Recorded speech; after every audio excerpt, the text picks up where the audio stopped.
Hello everyone, this is Computer Experiments and welcome back to my channel. So today we are going to see how to install Ubuntu as a dual boot alongside with Windows. So let's get started.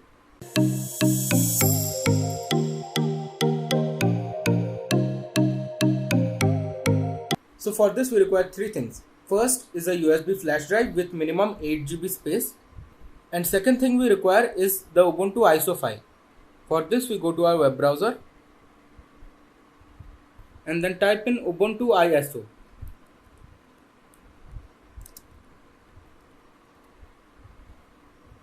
And then we go to the first link, that is download Ubuntu desktop. And from here we download the Ubuntu 20.04.2 LTS version by clicking on this download button. And the third thing we require is the Rufus software. For this we open another tab and then type in Rufus. Now we go to this site, that is rufus.ie, and then we scroll down a little bit and we download the software from the first link. This is the latest release. So I have already downloaded the ISO file and the Rufus software. Now let's make the USB installer. So first you have to plug in your USB flash drive. So you can see that I have inserted my USB drive, it is of 32 GB. So first we have to format this drive. For this we right click on it and then go to format. Here we have to make sure that it is set as FAT32 and then we click on start.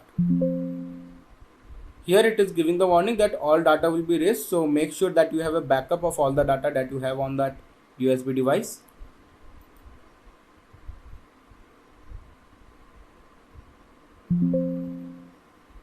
So after the format is done, we can close the file explorer and then we open our Rufus software. Here we select the USB flash drive and here we select the ISO image.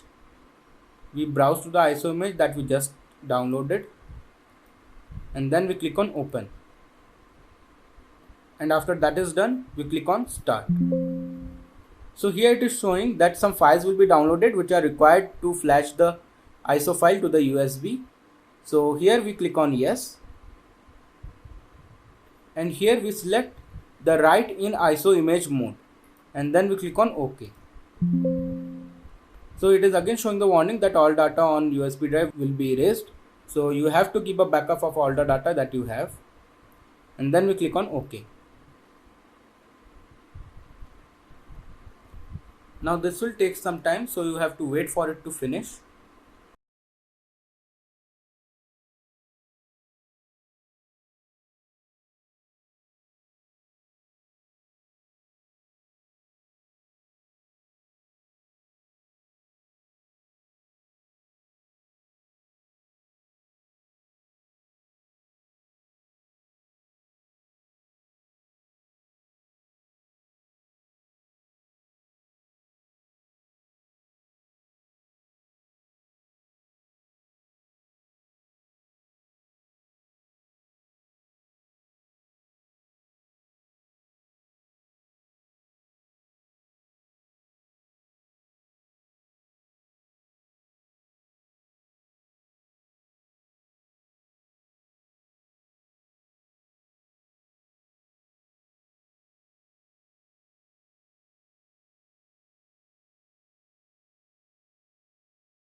So after that is done, we can click on close.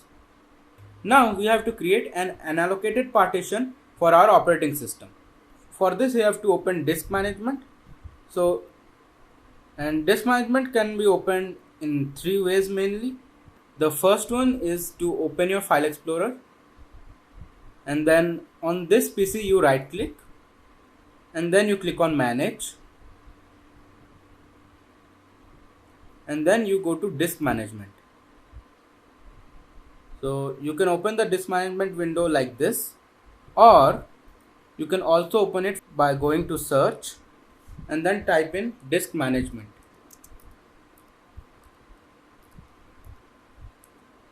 This here you will see it as create and format hard disk partitions. So you open it.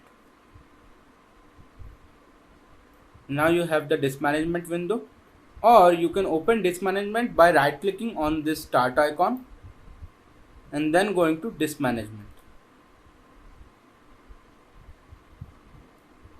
So here you can create the unallocated partition from whichever drive you want. So we will open the file explorer. So I will create the unallocated partition from this E drive because it has comparatively more free space than on the D and C drive. You can choose whichever disk you want. So we close the file explorer and then we select this others E drive and then we right click on it and then we click on shrink volume.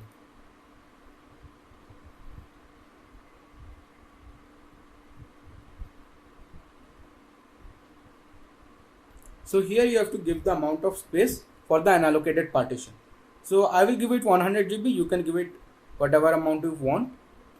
Now here please remember that 1 GB is not 1000 MB, it is 1024 MB. So I will be giving it 100 GB, so that will be 102400, and then we click on shrink. Now here you can see that the 100 GB unallocated partition is created. Now we can close the disk management window. Now in data backup it is your choice if you want to take it or not, because in this case we will not be formatting any disk or drive. We will just be installing the operating system on the unallocated partition. So no data loss is expected, but as a preventive measure you can keep the backup in case anything happens. So now after all this is done, we have to reboot the system. So let's go to the camera. Now we have to reboot the system. Here please remember to insert the USB device properly, and you have to keep the USB device plugged throughout the installation process. So now we reboot the system.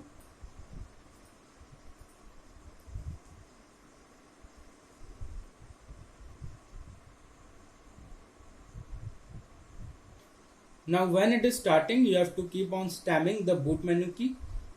In my case, it was the escape key since my laptop is of Asus. I have given the list of some boot menu keys in the description below. You can see it from there. Now here we have to select the USB device. Mine is the Kingston Data Traveler 2.0, and then we hit enter. Then we select the first option, that is Ubuntu.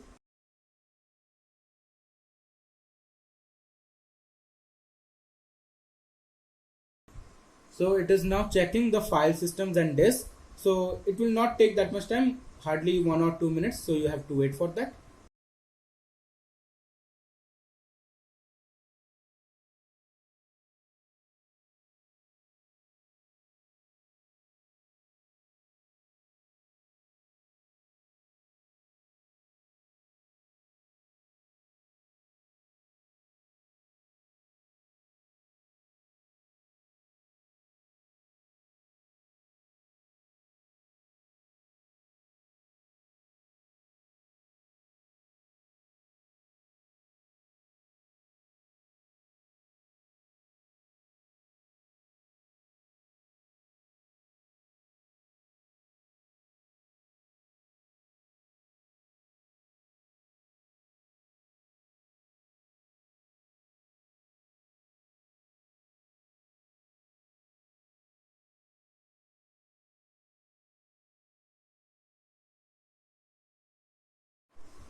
Now here, since we are installing the operating system, we select install Ubuntu. Here you have to select the keyboard layout. So I will select English US. You can select whichever keyboard layout you want. And then we click on continue. Now here you have to connect to Wi-Fi. So you select your network and then you click on connect. Then you put the password. Now we click on connect and then we click on continue.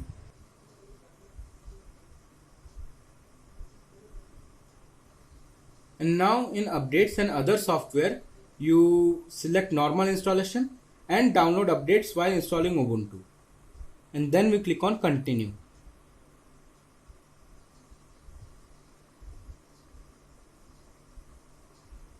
Now in the installation type option, we will select something else and then we will click on continue.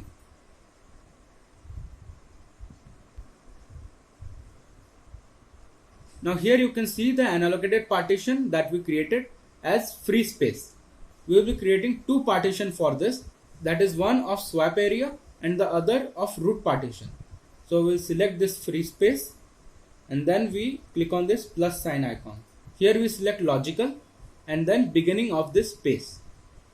Here in use as, we select swap area, and on size I recommend to give 4 GB for this.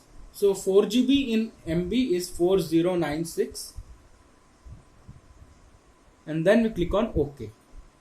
After that we select the rest of the partition, then we again click on the plus icon. Here we again select logical and beginning of this space. Now in use as, we have to select ext4 journaling file system, and in mount point we select root. Here the root is the /, and then we click on OK.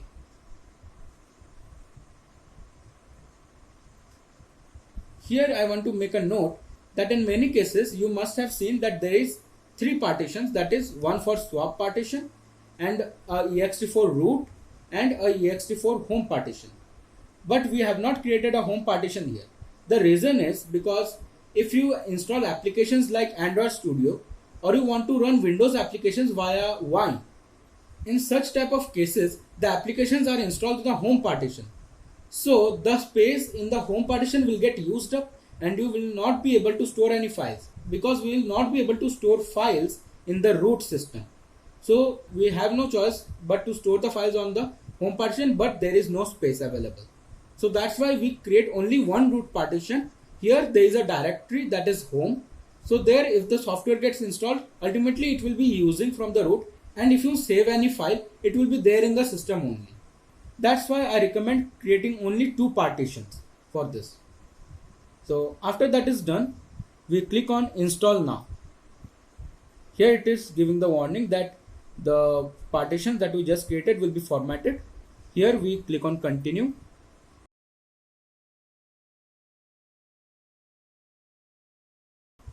Here you have to select the time zone where you live.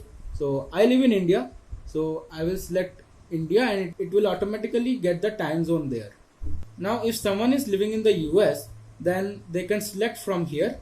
Like here it will select Chicago. Likewise you can select your time zone. So after this is done, we click on continue.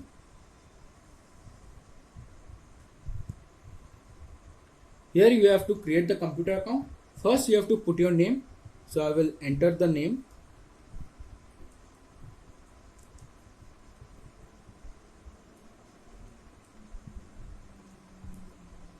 Here you have to give your computer name. You can give it whatever you want. So I will just remain it as named computer.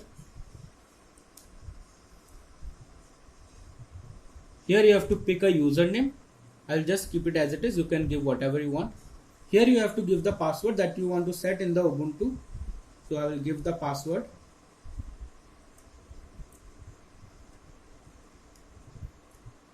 And you have to type it again to confirm it. And after that we click on continue.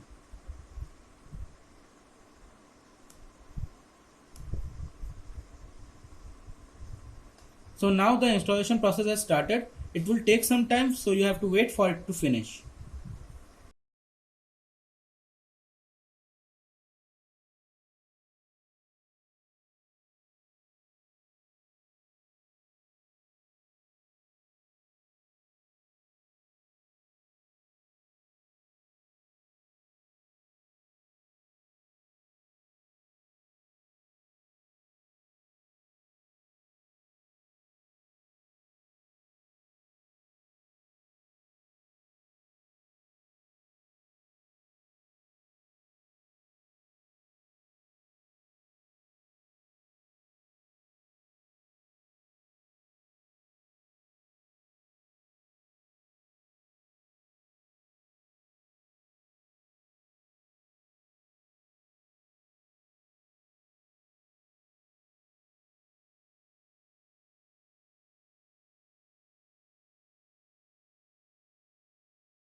So after the installation is complete, we click on reboot now.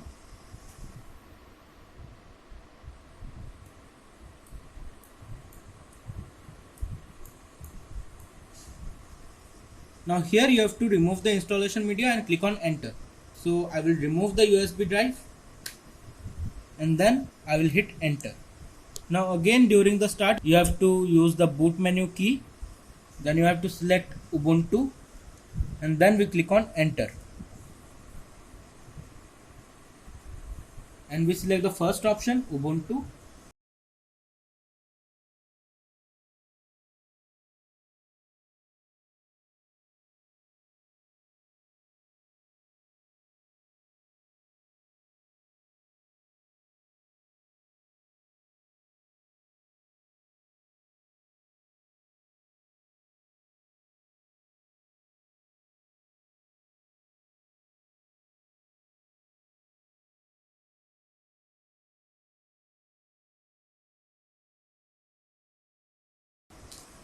Here you have to click on the user and now we have to put the password that we set during the installation. And then we click on enter.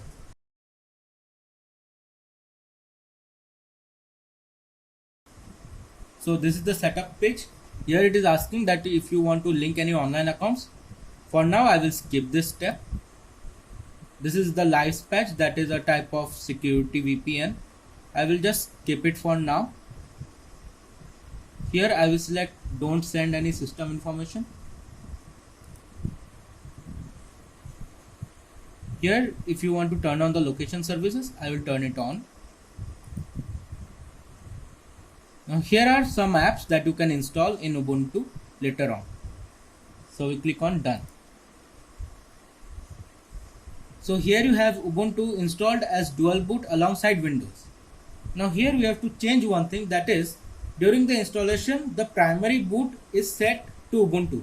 Now it is your choice if you want to use Windows as primary or Ubuntu as primary. So I'll be using Windows as primary system. So to restart we go to the top right corner and then we select power off or log out. Then we click on power off and then we click on restart.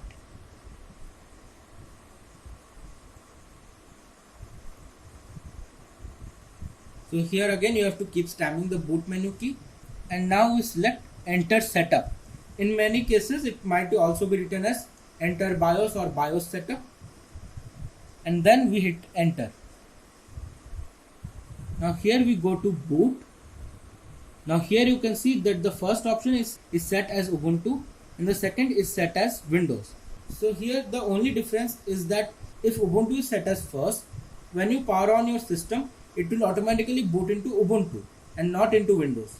So if you want to keep it as primary you can leave as it is, but if you want to use Windows as primary then we go to boot option 1 and then we hit enter. Here we select Windows and then enter. Here you can see that primary is set to Windows and secondary as Ubuntu. So now we go to save and exit, then we select save changes and exit. We hit enter and then enter again. So this time I am not spamming the escape key. Now you can see it is directly booting into Windows. Here if you have selected Ubuntu, it would have directly booted into Ubuntu. I will log into Windows. So here you can see that we are back on Windows now. So that's it everyone. Thanks for watching this video. If you do like this video, please don't forget to hit the like button. Please do share and subscribe to my channel and don't forget to ring the notification bell so you get updates on my latest videos.